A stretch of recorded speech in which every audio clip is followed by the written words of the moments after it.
बिस्मिल्लाहिर्रहमानिर्रहीम। अस्सलाम वालेकुम दोस्तों, जिस माशरे में तालीम शऊर व आगाही हासिल करने का मकसद बनाने की बजाय दौलत कमाने का ज़रिया बन जाए महज, वहाँ वतन परस्ती, इज्तिमाई मफादात के तहफ़्फ़ुज़ और एक बाअख़लाक़ व बाकिरदार नस्ल के नशो नमा की तमन्ना एक डरावना ख्वाब और एक लाहासिल मश्क बन के रह जाती है। जहाँ झूठ, फ़रेब, मकारी व दरोगोई से मयार ज़िंदगी को ऊंचा करने पे नफ़रत करने की बजाय जीने का सलीका उसे मान लिया जाए और माशरे में बाइज़्ज़त मकाम हासिल करने का उसे हुनर समझ लिया जाए, वहाँ खुदा तरसी, इंसानियत और रहमदिली जैसे जज्बात को किसी दीवाने की बढ़ से ज़्यादा अहमियत नहीं दी जाती। जहाँ किसी कौम में सदियों तक ग़ुलामी की जंजीरों में जकड़ी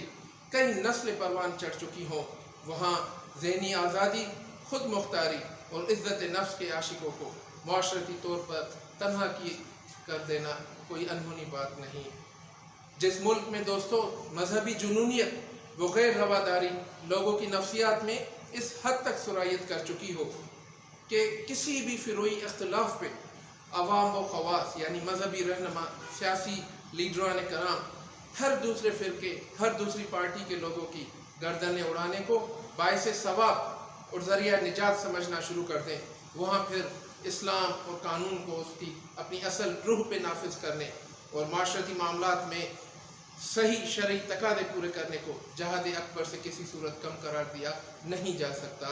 जिस कौम में नाज़रीन बहस व मुबाहिस, मुज़ाकरात व निजी महफिल में किसी भी मौजू खुसूसन मजहबी व सियासी उस पर दलाइल के बजाय, दलाल से कायल करने की बजाय मुखालिफ पे पल भर में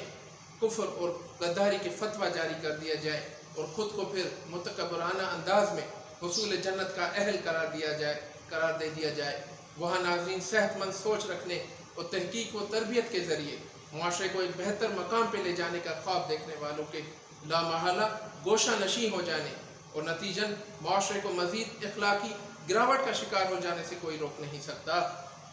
नाज़रीन,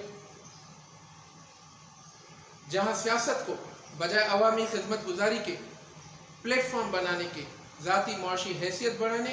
धौंस व धांधली और जुल्म को महफूज पश्त पनाहगाह फराम करने के लिए इस्तेमाल किया जाए,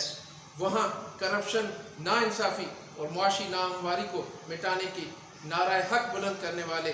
सच्चे मुजाहिदों को सूले मंसूर पे चढ़ा देना कोई अनहोनी बात नहीं और उसके नतीजे में मुआशरे को फिर तबाही व बर्बादी से भी कोई बचा नहीं सकता। नाज़रीन, जो कौम सियासतदानों से दौरान इंतखाबात तालीम, सेहत, मुआशी व माशरती तरक्की के मनसूबा बंदी के बारे में पूछने की बजाय दो कौड़ी की नौकरी, यहाँ तक कि इंतखाबात के दिन बिरयानी की प्लेट पे अपनी वोट जैसी अमानत को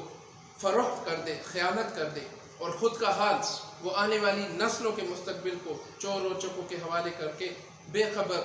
सो जाए, बेखबरी की नींद सो जाए, तो नाज़रीन इस कौम के अफराद फिर सितारों पे कमन डालने और एशियाई टाइगर बनाने जैसे ख्वाब देखना उनके कोई इस कौम में बयान करदा इन औसाफ की फरावानी होगी, क्योंकि दुनिया में कोई बुलंद मकाम पाने के लिए अहल करार दी जा सकती है। सद के दिल से ईमान इस बात पे ले आना चाहिए कि किस तरह खालिक कायनात भी ऐसी कौम को रहनुमाई के लिए मुंतखब करके अपने ही वज़ा करदा निज़ाम की धज्जियाँ पकड़ने का अख्तियार दे सकता है, क्योंकि कुरान शरीफ में अल्लाह ताला ये फरमा चुके हैं। पारा 13 है सूरह नहल, जिसमें अल्लाह ताला फरमाते हैं कि आयत में मफ़हूम है कि अल्लाह ताला को जिस कौम को अपने नियत, अपने अमाल बदलने का कोई